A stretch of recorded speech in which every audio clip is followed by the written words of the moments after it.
السلام عليكم ورحمة الله وبركاته.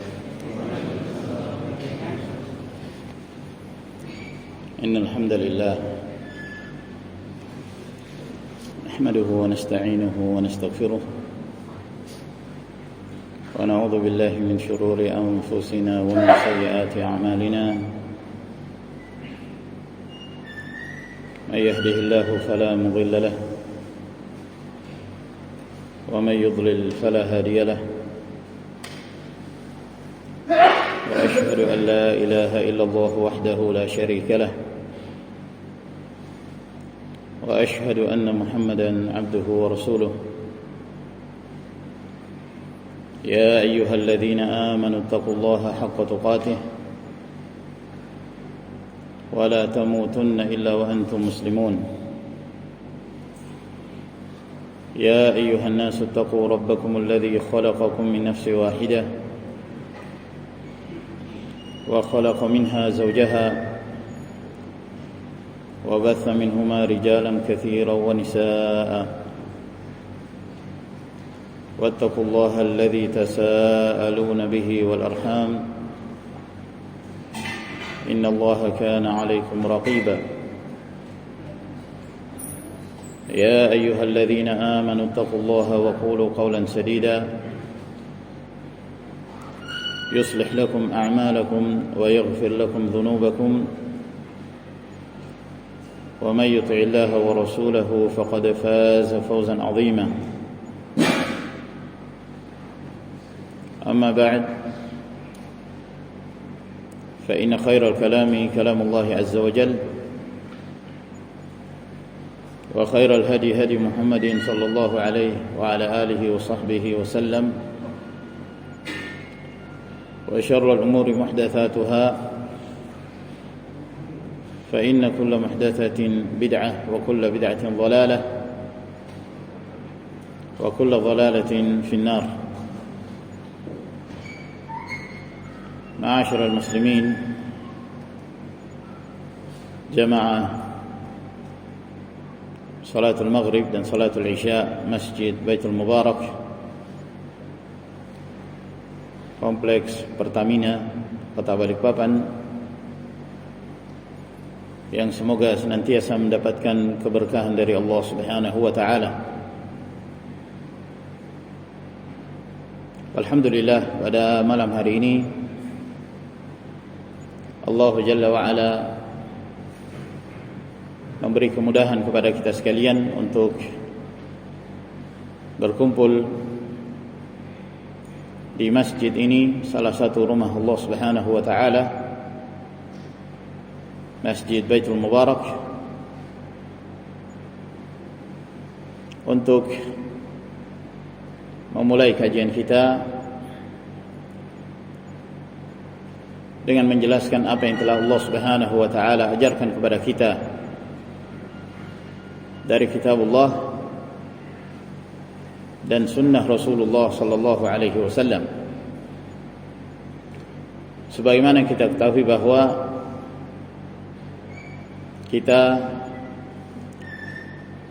telah berada di penghujung bulan Sya'ban. Dalam waktu beberapa hari lagi kita akan memasuki bulan Ramadan, bulan yang senantiasa dinantikan dan dirindukan oleh kaum muslimin yang cinta dengan ibadah, yang cinta untuk meraih keberkahan di bulan Ramadan. Seorang muslim senantiasa kecintaan mereka kepada bulan Ramadan merupakan kecintaan yang besar, sebab mereka cinta kepada Allah, sehingga mereka pun cinta untuk mendekatkan diri kepada Allah Subhanahu wa taala dan melakukan hal-hal yang diridai Allah Azza wa Jalla. Dan merupakan hal yang penting bagi kita sekalian sebelum memasuki bulan Ramadan untuk saling mengingatkan tentang amalan-amalan saleh yang dianjurkan untuk diperbanyak di bulan Ramadan. Meskipun mungkin sebagian kita telah sering mendengarkan tentang keutamaan Ramadan dan amalan-amalan yang dianjurkan, akan tetapi bulan Ramadan adalah bulan yang datang setiap tahunnya. Mungkin saja kita telah lupa sebagian dari keutamaan tersebut. Dan Allah Subhanahu wa taala berfirman, "Wa dzakir fa inna dzikra tanfa'ul mu'minin." Dan ingatkanlah, sesungguhnya peringatan itu merupakan hal yang bermanfaat bagi kaum mukminin. Ma'asyiral muslimin rahimakumullah, datangnya bulan Ramadan merupakan hal yang patut untuk kita saling memberi selamat antara satu dengan yang lain, dan saling mengingatkan tentang keutamaannya, dan mengucapkan selamat akan datangnya bulan Ramadan merupakan bahagian dari sunnah Rasulullah sallallahu alaihi wa ala alihi wasallam. Dalam sebuah hadis yang diriwayatkan oleh Al-Imam Ahmad, demikian pula Abdul Razzaq dalam Musannaf dan Ibn Abi Syaibah dalam Musannaf, dari hadis Abu Hurairah radhiyallahu anhu, beliau menyebutkan bahwa apabila tiba bulan Ramadan, maka Rasulullah sallallahu alaihi wa ala alihi wasallam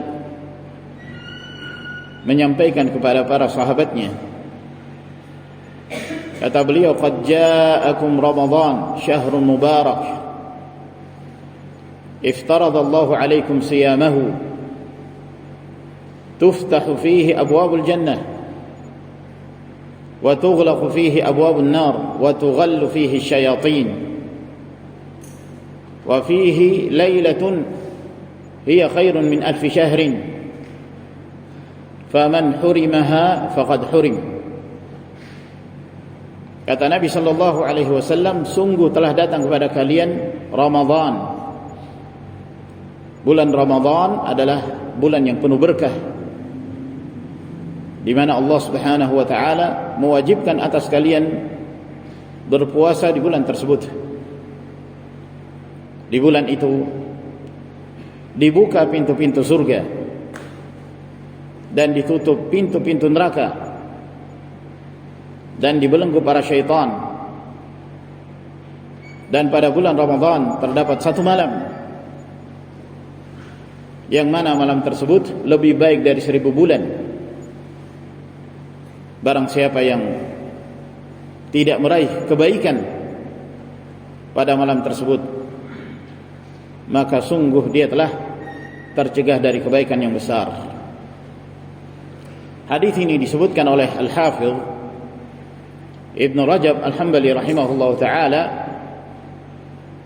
Kata beliau, "Hadzal haditsu aslun fi tahni'atin nasi ba'dihim ba'dha biqudumi syahri Ramadan." Hadis ini merupakan dalil tentang anjuran untuk saling mengucapkan selamat akan masuknya bulan Ramadan.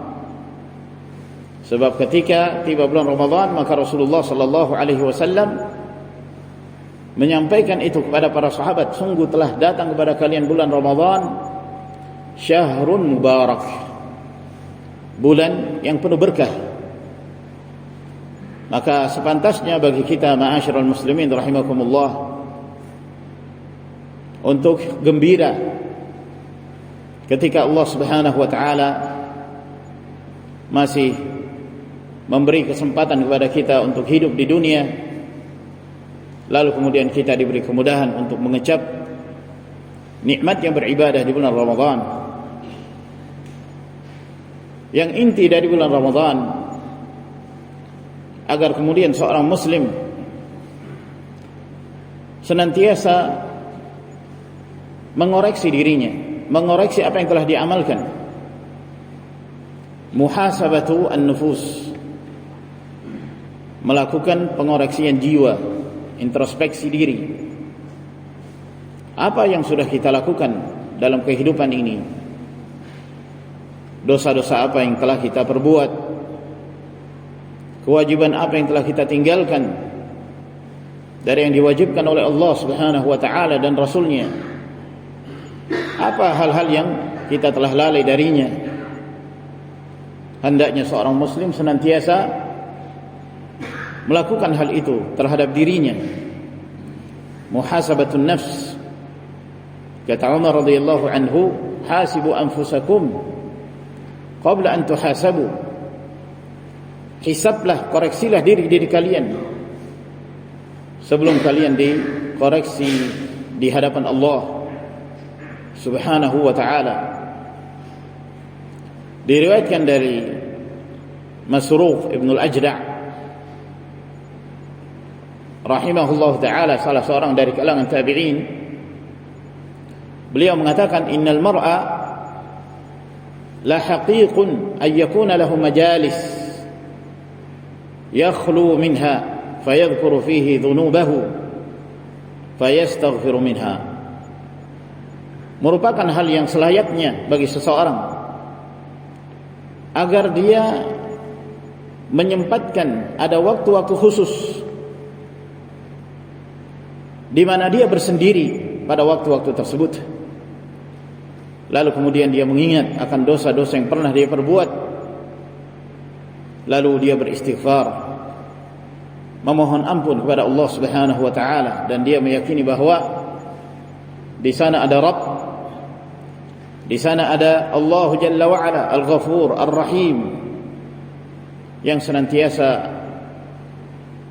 mengampuni dosa-dosa hambanya.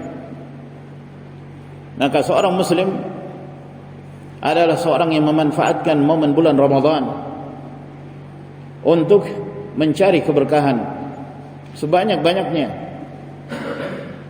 dan berupaya untuk meninggalkan hal-hal yang buruk dari kemaksiatan, hal-hal yang melalaikan, hal-hal yang tidak memberi faedah dalam kehidupan dunia, demikian pula kehidupan akhiratnya. Sebab sungguh merugi seorang hamba ketika dia diberi kesempatan hidup dan mendapati bulan Ramadan, lalu kemudian di saat dia meninggalkan bulan Ramadan dalam keadaan dosa-dosanya tidak diampuni Allah Subhanahu wa taala. Ini kerugian yang benar-benar kerugian. Dan itu disebutkan oleh Rasulullah sallallahu alaihi wasallam sebagaimana yang diriwayatkan oleh At-Tirmidzi rahimahullah dalam jami'nya dari Abu Hurairah radhiyallahu anhu, bahwa Nabi sallallahu alaihi wasallam bersabda, raghima anfu rajulin dakhala alaihi Ramadan thumma salakha qabla an yughfara lahu. Sungguh merugi seseorang, dia mendapati bulan Ramadan lalu kemudian dia meninggalkan bulan Ramadan dalam keadaan dosa-dosanya tidak diampuni Allah Subhanahu wa taala. Apabila dosa seorang hamba tidak mendapatkan ampunan dari Allah di bulan Ramadan, lalu kapan dia akan diampuni Allah Subhanahu wa taala? Oleh karena itu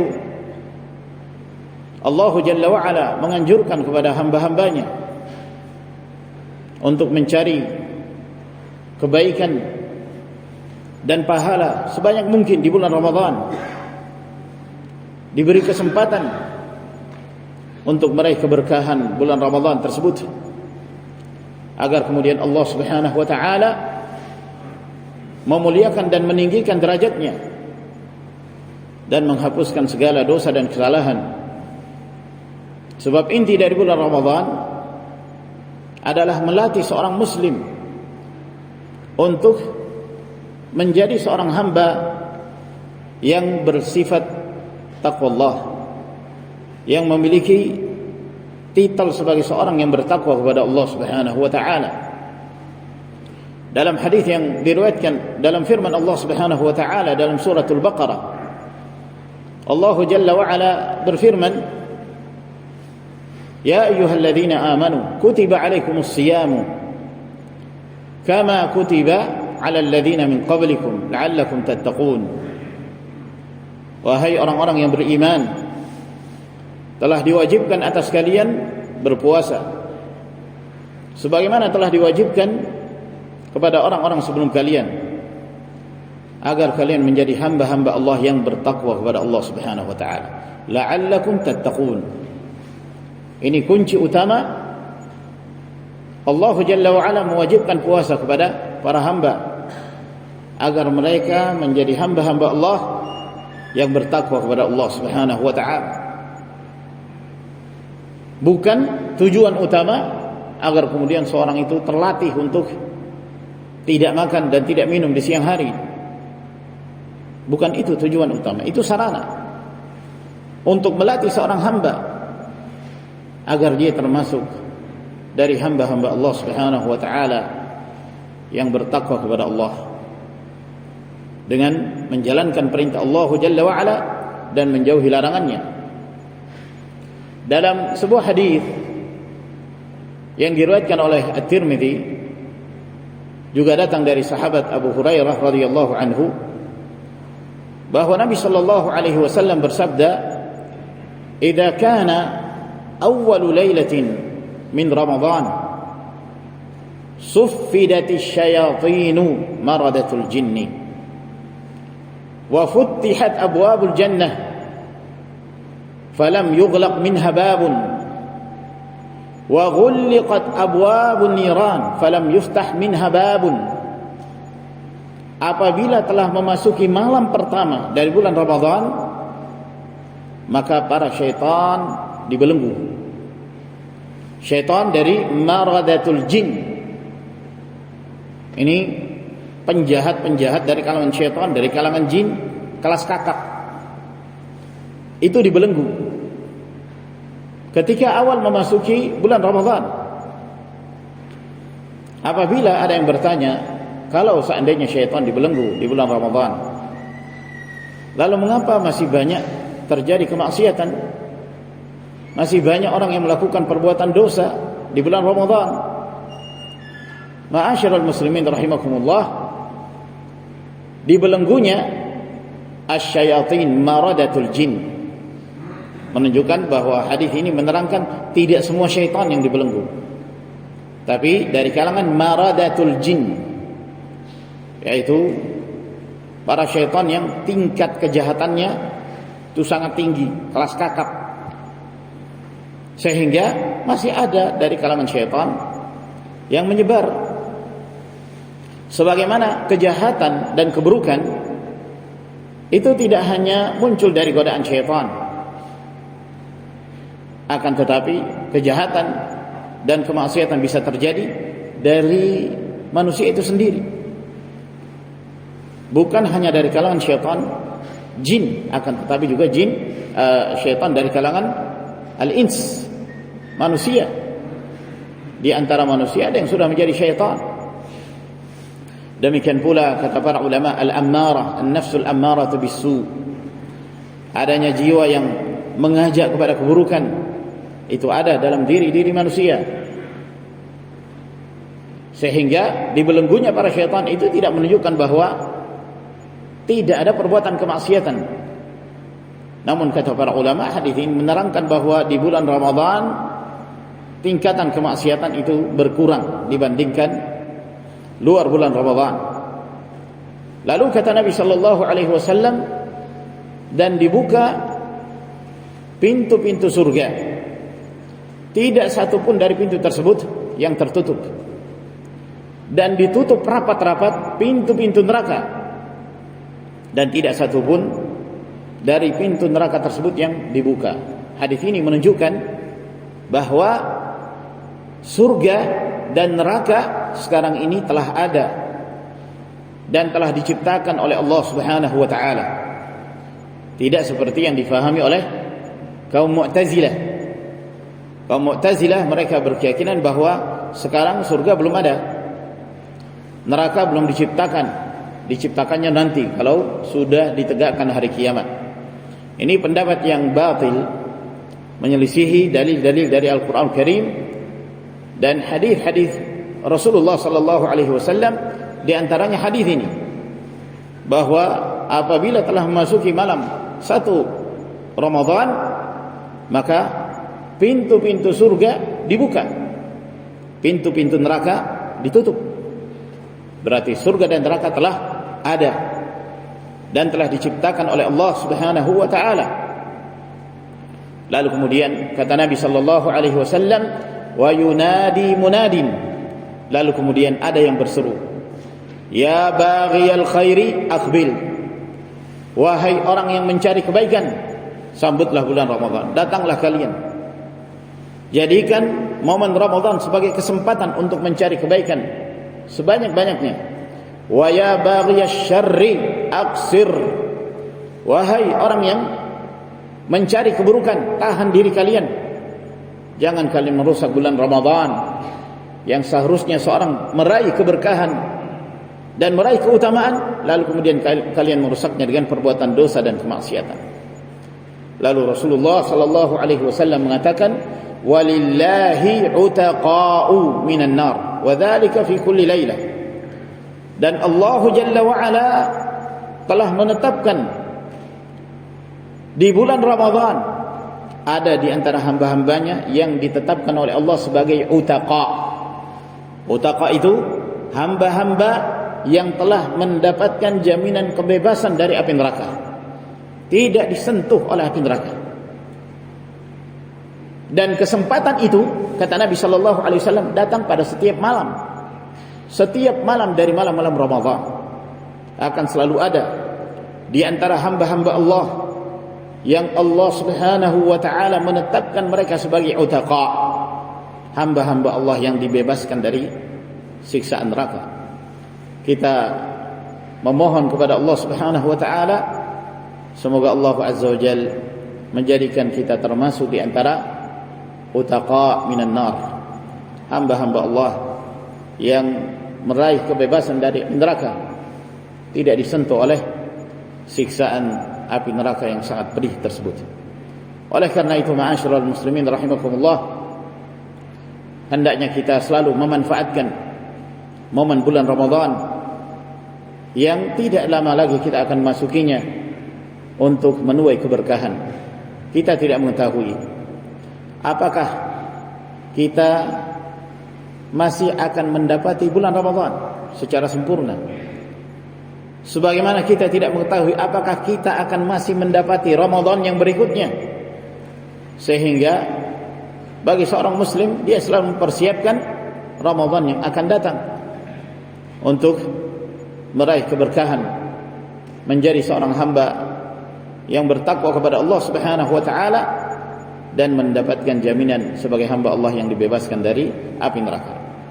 Secara umum, amalan saleh itu dianjurkan di bulan Ramadan dan di bulan-bulan yang lainnya.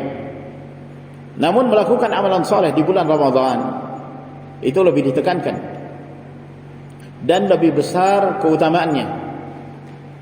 Dan ada amalan-amalan saleh yang disyariatkan untuk diperbanyak di bulan Ramadan. Maka kita akan menyebutkan pada pertemuan kita yang singkat ini beberapa amalan saleh yang kita dianjurkan untuk memperbanyak amalan tersebut di bulan Ramadan. Yang pertama, dan itulah yang diwajibkan oleh Allah Subhanahu wa taala kepada para hambanya, yaitu berpuasa.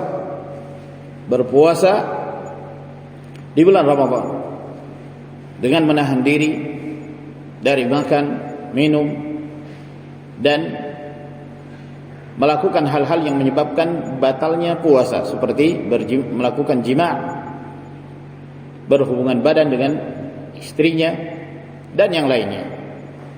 Maka ini semua harus ditinggalkan. Namun ada hal yang penting untuk diperhatikan dalam berpuasa, bahwa seorang yang berpuasa dengan benar-benar as-siyam adalah seorang yang menjadikan matanya berpuasa dari melihat hal-hal yang diharamkan, dan dia mempuasakan pendengarannya dari mendengarkan hal-hal yang diharamkan, dan dia juga mempuasakan lisannya dari mengucapkan ucapan-ucapan yang dimurkai Allah Subhanahu wa taala, mencerca, melakukan ghibah, namimah, dan yang lainnya. Demikian pula anggota tubuhnya berpuasa sehingga dia tidak melakukan apa saja yang diharamkan Allah Subhanahu wa taala. Demikian pula hatinya berpuasa sehingga hatinya dipenuhi dengan iman dan mengingat Allah Subhanahu wa taala. Barang siapa yang melakukan ini, maka itulah hakikat dari berpuasa. Bukan hanya sekedar menahan diri dari makan, minum, dan mendatangi keluarga. Oleh karena itu dalam hadis yang diriwayatkan oleh Imam Al-Bukhari, Rasulullah sallallahu alaihi wasallam bersabda, "Man lam yada' qaul az-zuri wal 'amala bihi, falaysa lillahi hajatun fi an yada'a ta'amahu wa syarabahu." Barang siapa yang tidak meninggalkan ucapan dusta dan beramal dengannya, yaitu melakukan kemaksiatan, maka Allah Subhanahu wa taala tidak butuh kepadanya pada saat dia meninggalkan makan dan minum. Jadi tujuan seseorang mengapa dia meninggalkan makan dan minum dan datang keluarga, melatih diri, melatih syahwat agar dia mampu menundukkan syahwatnya, agar syahwat tersebut tunduk kepada Allah Subhanahu wa taala, sehingga dia tidak menjadi seorang yang mengikuti syahwat, akan tetapi syahwat tunduk kepada apa yang dikehendaki dan diridai Allah Subhanahu wa taala. Oleh karena itu, ma'asyiral muslimin rahimakumullah, orang yang berpuasa dengan mempuasakan anggota tubuhnya, matanya, pendengarannya, lisannya, hatinya, demikian pula jasmaninya, dari hal-hal yang diharamkan Allah Subhanahu wa taala, inilah orang yang berpuasa dengan hakikatus siyam, hakikat orang yang berpuasa. Dalam hadis qudsi, ketika Rasulullah sallallahu alaihi wasallam menerangkan tentang keutamaan berpuasa, kata beliau, "Kullu amal ibni Adam lahu illa siyam, fa innahu li wa ana ajzi bih." Setiap amalan manusia, anak Adam, itu sudah ditetapkan hitungannya. Al-hasanatu bi'asyri amthaliha. Satu kebaikan itu dijadikan 10 kebaikan, lalu dilipat gandakan ila 700 dha'fin, menjadi 700 kali lipat. Lalu Allah Subhanahu wa taala berfirman, "Illa siyam," kecuali berpuasa, "Fa innahu li wa ana ajzi bihi." Itu khusus untukku, akulah yang akan membalasnya. Yada'u ta'amahu wa syarabahu wa syahwatahu min ajli. Dia meninggalkan makannya, dia meninggalkan minumnya, dan meninggalkan syahwatnya karena aku, karena Allah Subhanahu wa ta'ala.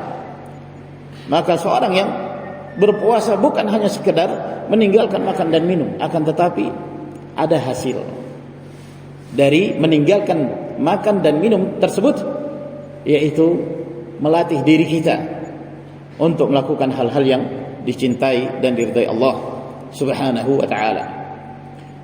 Kemudian amalan yang lain yang dianjurkan adalah qiyamul lail. Qiyamul lail, atau apa yang sering disebut dengan salatu at-tarawih, itu adalah bagian dari salatul lail, qiyamul lail, dan itulah salat tahajud. Dan menghidupkan malam-malam Ramadan dengan qiyamul lail merupakan hal yang sangat dianjurkan, termasuk di antara sebab maghfiratullah li'ibadihi, ampunan Allah Subhanahu wa ta'ala kepada hamba-hambanya. Dalam hadis yang diriwayatkan oleh Imam Al-Bukhari dan Muslim dari hadis Abu Hurairah, Rasulullah sallallahu alaihi wasallam bersabda, "Man qama Ramadhana imanan wa ihtisaban, ghufira lahu ma taqaddama min dhanbihi." Barang siapa yang menegakkan ibadah salat di bulan Ramadan dengan penuh keimanan dan mengharapkan ridha Allah Subhanahu wa taala, maka diampuni seluruh dosa-dosa yang lalu.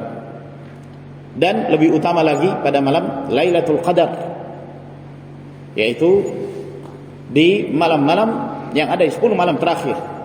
Apabila seorang menghidupkan malam Lailatul Qadar tersebut, maka dia mendapatkan jaminan yang sangat besar keutamaannya dari Allah Subhanahu wa taala, berupa ampunan dari Allah dan ditinggikannya derajat hamba tersebut di sisi Allah Subhanahu wa taala. Demikian pula amalan yang dianjurkan adalah memperbanyak sedekah. Memperbanyak sedekah. Dan ini sangat dianjurkan oleh Nabi sallallahu alaihi wasallam. Dalam hadis yang diriwayatkan oleh Imam Al-Bukhari dari Ibn Abbas radhiyallahu anhuma, beliau mengatakan, "Kana Rasulullah sallallahu alaihi wasallam ajwadan nas wa kana ajwadu ma yakunu fi Ramadan." Bahwa Rasulullah sallallahu alaihi wasallam adalah manusia yang paling dermawan, kata Ibn Abbas. Artinya secara umum keseharian Nabi alaihi salatu wasallam di luar bulan Ramadan, beliau adalah manusia yang paling dermawan. Dan ketika memasuki bulan Ramadan, beliau lebih dermawan lagi daripada di bulan-bulan yang lainnya. Maka para ulama menjadikan hadis ini sebagai dalil anjuran seorang untuk lebih meningkatkan infaknya, sedekahnya ketika di bulan Ramadan, karena di dalamnya terdapat keberkahan dan keutamaan yang lebih besar. Dan termasuk di antara sedekah adalah it'amut ta'am, memberi makan kepada seseorang di bulan Ramadan. Kita mengetahui di antara saudara-saudara kita ada yang fakir, ada yang kelaparan, ada yang kekurangan dari sisi ekonomi, mereka butuh diberi bantuan, berikan bantuan kepada mereka. Di antara sifat hamba Allah Subhanahu wa taala yang disebutkan oleh Allah Jalla wa Ala, wa yut'imuna at-ta'ama ala hubbihi miskinan wa yatiman wa asira innama nut'imukum liwajhillah la nuridu minkum jazaan wala syukura. Mereka hamba-hamba Allah yang senantiasa memberi makan dalam keadaan mereka senang dengan makanan itu, bukan makanan sisa yang mereka kasih kepada orang lain, bukan makanan yang mereka tidak berselera untuk makannya lalu kemudian diberikan kepada orang lain. Tidak, mereka senang dengan makanan tersebut tapi dia berikan kepada orang lain, orang miskin, anak yatim, atau tawanan dalam peperangan. Lalu Allah Jalla wa Ala menyebutkan tentang apa yang mereka amalkan, innama nut'imukum liwajhillah, kami memberi makan kepada kalian karena mengharapkan wajah Allah Subhanahu wa taala, bukan mengharapkan balasan, bukan mengharapkan ucapan terima kasih. Dan lebih diutamakan lagi memberi makan buka puasa kepada seorang yang berbuka puasa. Dalam hadis yang diriwayatkan oleh Imam Ahmad dan An-Nasa'i, Rasulullah sallallahu alaihi wasallam bersabda, "Man fattara sha'iman kana lahu mithlu ajrihi ghaira annahu la yanqusu min ajri as-sha'imi syai'."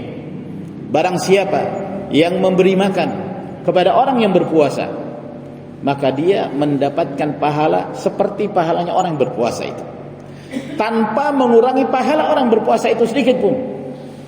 Subhanallah. Jadi kita berpuasa, kita mendapatkan keutamaan tersendiri dari sisi Allah Subhanahu wa taala. Lalu kita memberi makan kepada orang yang berbuka puasa, satu orang, kita mendapatkan pahala seperti pahala dia. 2 orang berarti 2, dan seterusnya. Kalau kita memberi makan 100 orang, orang-orang yang berbuka puasa, subhanallah, besarnya keutamaan yang Allah Subhanahu wa taala berikan kepada kita. Kemudian termasuk di antara amalan yang dianjurkan di bulan Ramadan adalah memperbanyak qiraatul Quran, memperbanyak membaca Al-Quran Al-Karim. Dan sangat dianjurkan bagi seorang membacanya dengan tadabbur, berupaya untuk memahami kandungan yang terdapat di dalam ayat-ayat Allah Subhanahu wa taala. Para ulama salaf dahulu, mereka sangat bersemangat Di antara mereka ada yang apabila telah memasuki Ramadan maka mereka meninggalkan seluruh amalan untuk fokus membaca Al-Quran Al-Karim. Diriwayatkan dari Utsman bin Affan radhiyallahu anhu, setiap malam beliau menamatkan satu Al-Quran setiap malam. Diriwayatkan dari Imam Syafi'i rahimahullah, beliau dalam satu bulan Ramadan mengkhatamkan Al-Quran sebanyak 60 kali. Mengkhatamkan Al-Quran sebanyak 60 kali. Jadi kalau 60 kali satu Ramadan, sehari berapa? 2 kali. Luar biasa. Al-Imam Syafi'i rahimahullah. Dan banyak sekali yang dinukil dari para ulama salaf yang menunjukkan semangat mereka menghidupkan baca Al-Quran Karim di bulan Ramadan. Demikian pula perbanyak doa di bulan Ramadan, termasuk di antara amalan yang dianjurkan dan termasuk di antara doa yang dikabulkan oleh Allah Subhanahu wa taala, baik di siang hari ketika seorang sedang berpuasa atau di malam hari. Dan semoga apa yang kami sampaikan pada pertemuan di malam hari ini memberi manfaat kepada kita sekalian. Wa akhiru da'wana alhamdulillahi rabbil alamin wa sallallahu ala nabiyyina Muhammad wa ala alihi wa sahbihi wa sallama tasliman katsira. Wassalamu alaikum warahmatullahi wabarakatuh.